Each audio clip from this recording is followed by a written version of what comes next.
Bien-aimés de Dieu,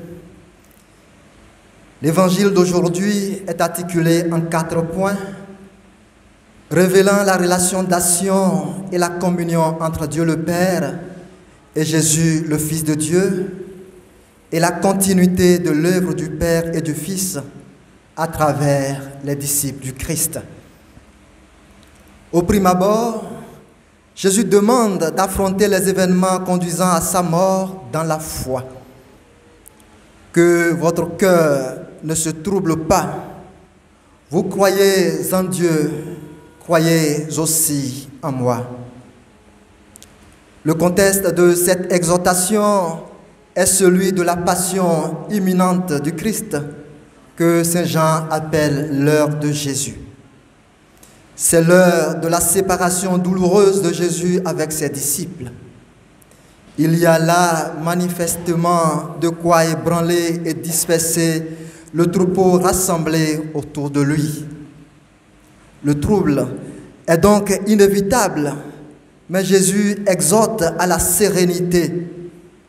Que votre cœur ne se trouble pas. Croyez en Dieu et croyez aussi en moi. Face donc au scandale imminent de la croix, Jésus annonce qu'il demeure maître des événements à venir. Il incite à vivre cet instant dans la foi. Mais comment croire quand tout semble fini?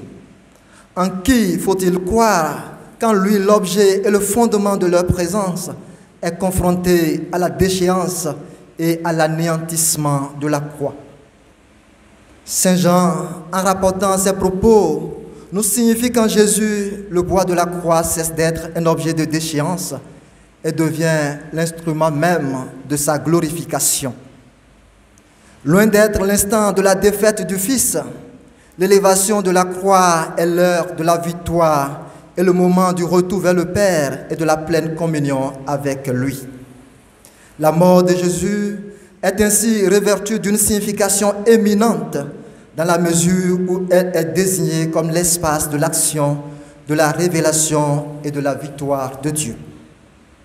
Jésus annonce dès lors que le trouble émanant de cette circonstance se vaincra par la foi.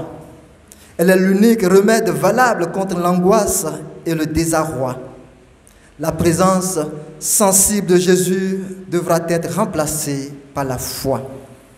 Cette foi est d'abord et doit être la foi en Dieu, comme il atteste lui-même. Vous croyez en Dieu. Dieu est immuable et souverain. Il survient à tout et est au-delà de tout événement. Jésus demande aux siens de dépasser ce moment pénible en croyant à celui qui communique la parole du Père, la seule qui sauve et chasse tout ce qui trouble la vie de l'homme. Ensuite, Jésus présente l'intérêt et la conséquence de son départ pour ses disciples. Il s'en va afin que par lui, tous prennent part à la demeure du Père. Ce départ, qui est une séparation par la mort, n'est pas un abandon, mais un retour vers le Père. Jésus, par sa mort et sa résurrection, entre le premier dans le royaume du Père et précède les siens. C'est par lui et de lui, en lui, que tous prennent part à la maison paternelle.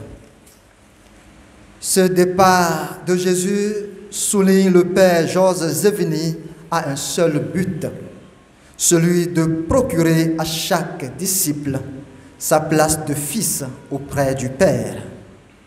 C'est déjà en effet en Jésus que la filiation divine nous est donnée.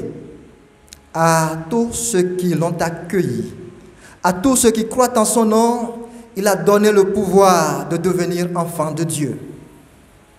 La place de l'enfant, sa demeure, c'est la maison paternelle.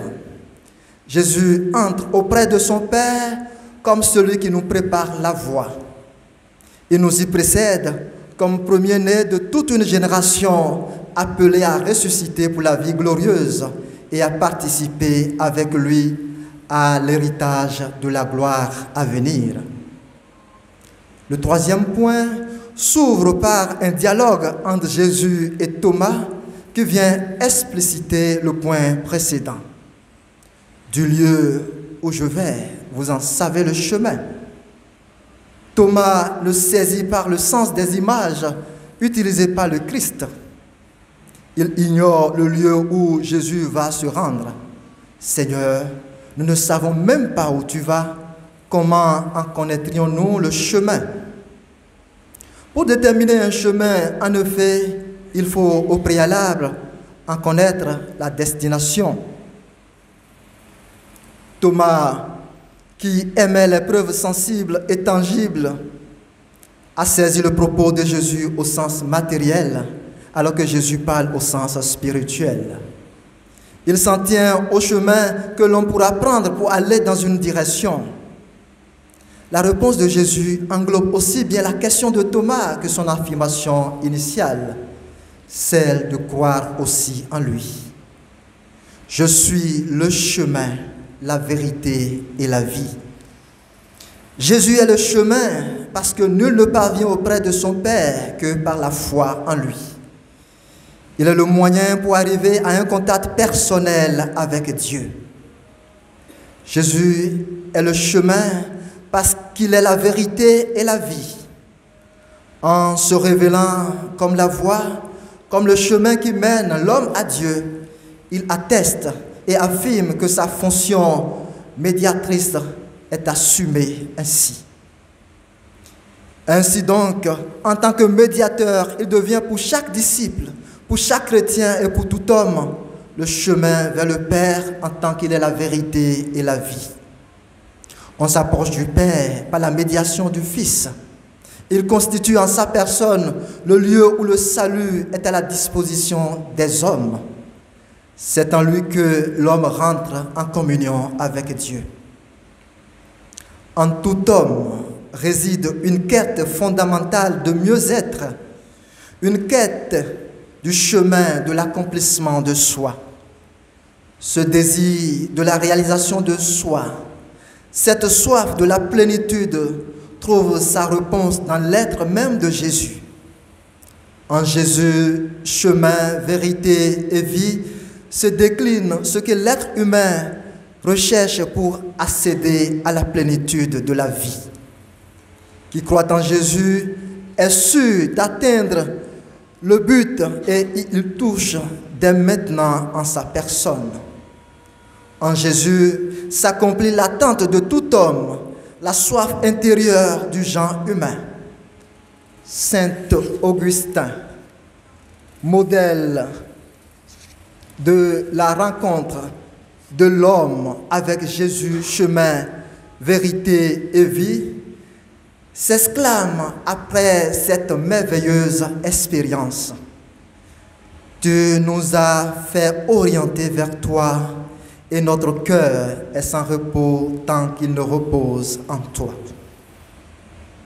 Le dernier point de l'Évangile nous montre comment le Christ désormais absent peut être présent aux siens dans la mission de l'Église. Et cela nous plonge dans l'actualité de la foi en Jésus, dans l'aujourd'hui de la vie chrétienne. Le Christ, en saisissant l'incompréhension de Philippe, met l'accent sur la pérennité, la continuité de sa relation avec ses disciples. En réclamant une vision directe du Père, Philippe reconnaît Jésus comme le Fils du Père. Mais il apprend comme nous le révèle Jésus qu'on ne connaît le Père que par le Fils. Qui m'a vu, a vu le Père. Jésus est non seulement le visage du Père, mais aussi le révélateur de Dieu. Connaître Jésus et connaître Dieu constitue une seule et même démarche, car la seule façon de saisir la présence de Dieu est la foi manifestée dans la personne historique de Jésus. L'unité de nature entre le Père et le Fils, leur communion de volonté et d'action se traduisent par les paroles et les œuvres accomplies par le Fils. Cette unité dans la distinction est un mystère dont on ne peut avoir une intuition qu'à travers les paroles et les œuvres du Verbe de Dieu fait chair. Quand Jésus parle, le Père parle. Quand Jésus accomplit des signes, la puissance du Père est à l'œuvre. De même que le Père agit par le Fils, de même Jésus annonce son assistance aux croyants pour leurs œuvres durant le temps de la séparation. Depuis 2000 ans, Jésus donne à ses disciples et à l'Église naissante de participer et de poursuivre sa mission d'évangélisation authentifiable par des œuvres semblables aux siennes et même des œuvres plus grandes.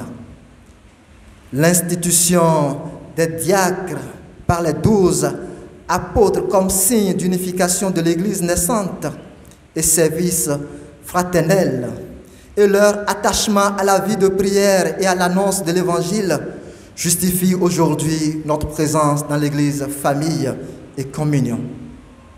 Fort de cette présence rassurante et continue du Christ dans son Église, Saint Pierre apôtre exhorte ses contemporains et chacun de nous aujourd'hui à s'approcher du Seigneur Jésus, car il est la pierre vivante, rejetée par les hommes, mais choisie et précieuse devant Dieu.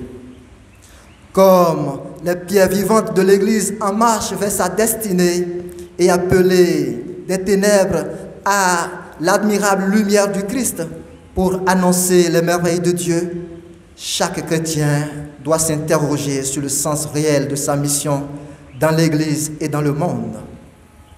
Réveillons-nous et saisissons notre mission, car il se fait tard.